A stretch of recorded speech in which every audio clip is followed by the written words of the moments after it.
Happy Saturday, everyone. I hope you're having a great weekend so far. Thank you so much for joining me on day 2 of my 31-day March Facebook Live event, in which we're going to be talking about decluttering, organizing, and developing habits and systems.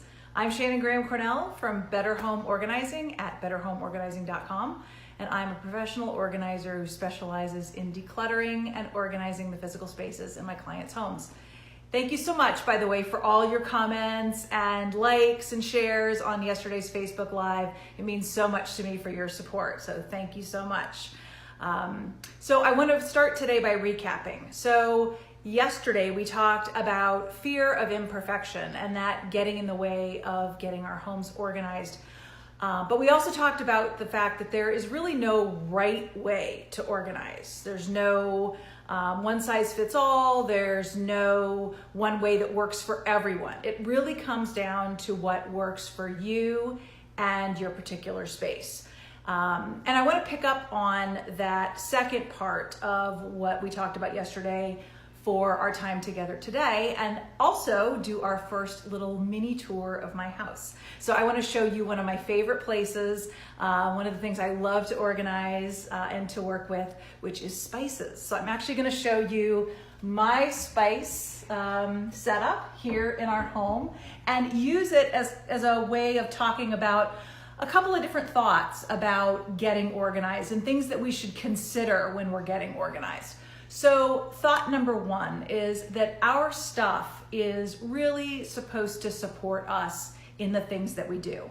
And so we can start getting organized by thinking about how we need our stuff to be set up to do a particular activity. And that where it goes really depends on where we're going to use it. So with spices, we're talking about cooking. So that's when we use them. That's when we need to access them. So when we laid out our kitchen, we chose to put our spices near our stove. So our stove's right over here next to me. And I wanted them in the same location as my measuring spoons. Now, one thing I don't love about where we have our spices, this countertop here isn't really where I would choose to do my prep. It's kind of a smaller space.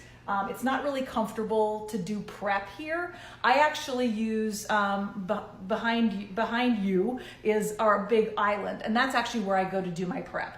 So what I would love to have would be my spices in a cabinet over my island, but I don't have an island or a cabinet over my island. It's just a freestanding island. So I can't really have it in my ideal spot. We'll talk more about ideal spot a little bit later. But for a next best space, this is perfect.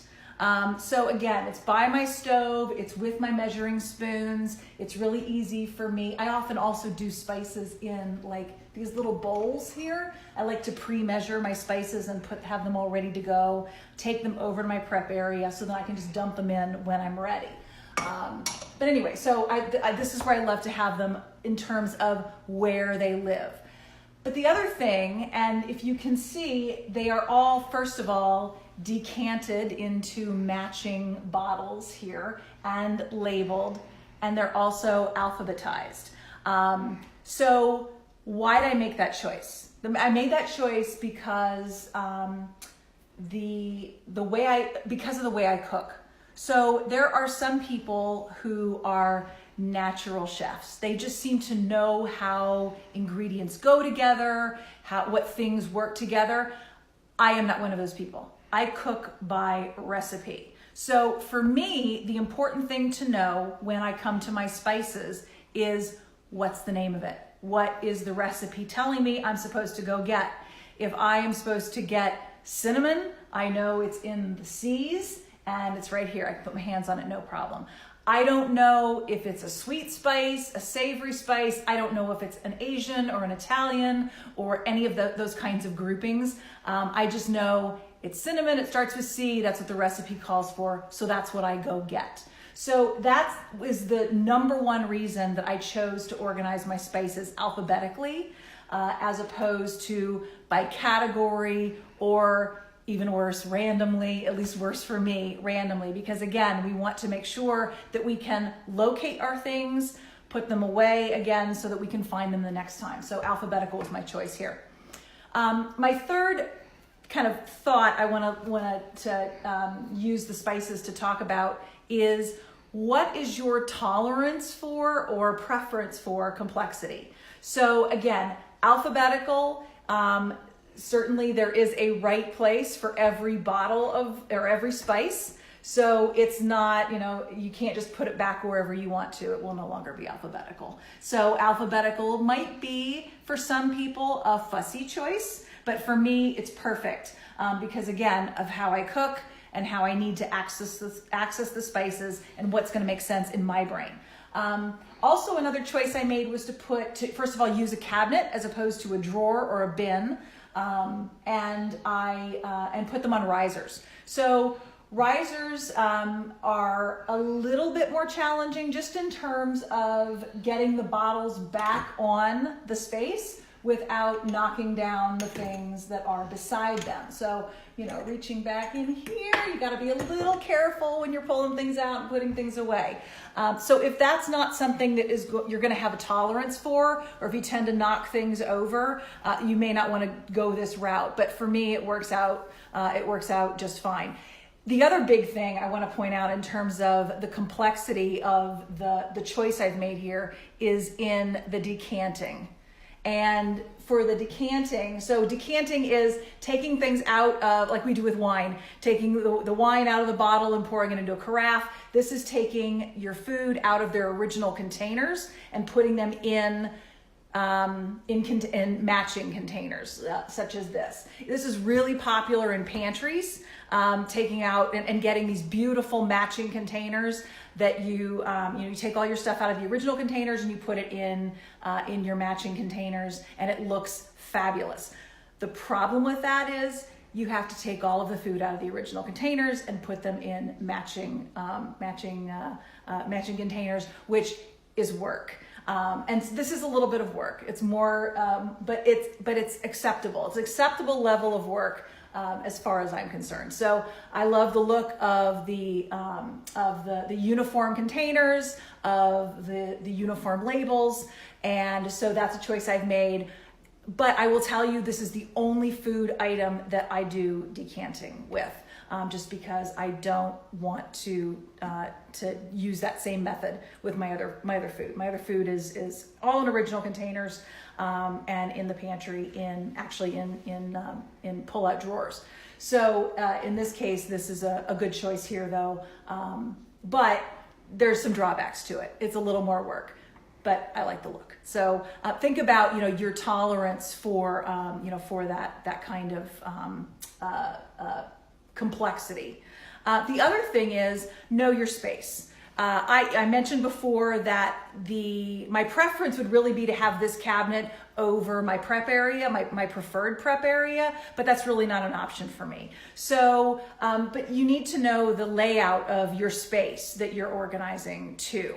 One of the things also with, just going back to the decanting for a second, is where's the rest of the spices, right? I mean, I've poured some into these bottles and that's great, but where do the rest of them live?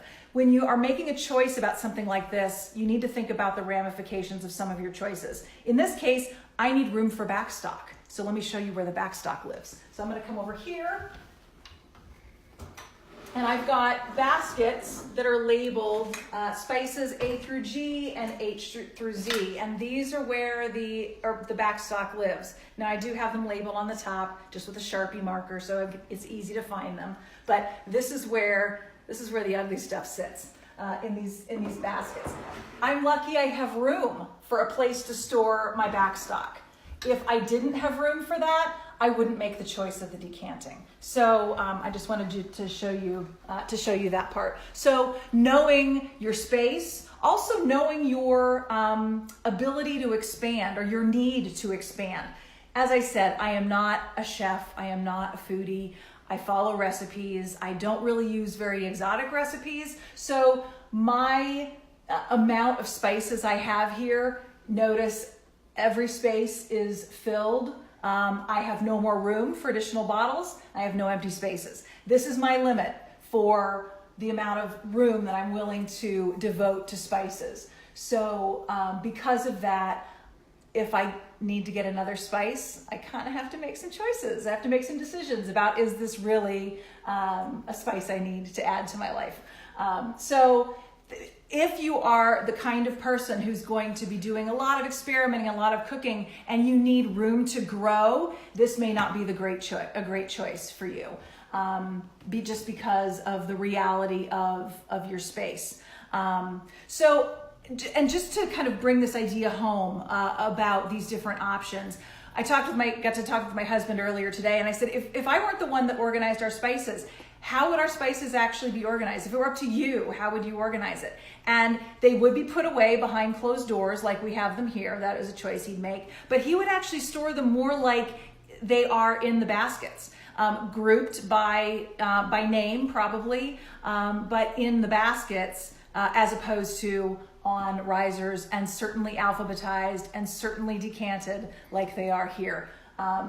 So this is not a choice he would make, but he's a good sport. He goes along with it. So, and it's my job to do the decanting. So since I've made that choice, I'm the one that has to keep up with it.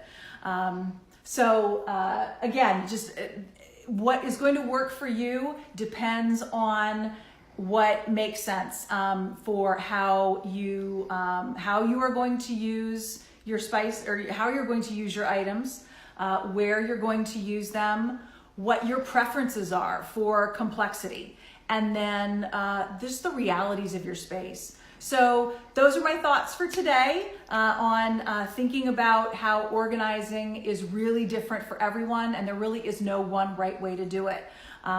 So just embrace who you are and embrace the way that your brain works, and go with it. Figure out how to capitalize on that and come up with a strategy that's going to work for you. So thank you so much again for joining me today, and I really appreciate your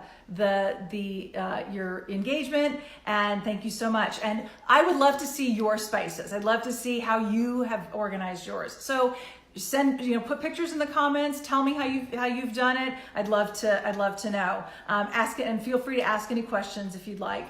Also, if you have topics you'd like me to talk about, again, please feel free to share them with me in the comments. I'd love to address them. So, okay, everybody, that's day 2 is down, 29 to go. I will see you back here tomorrow. Take care, everyone, and happy organizing.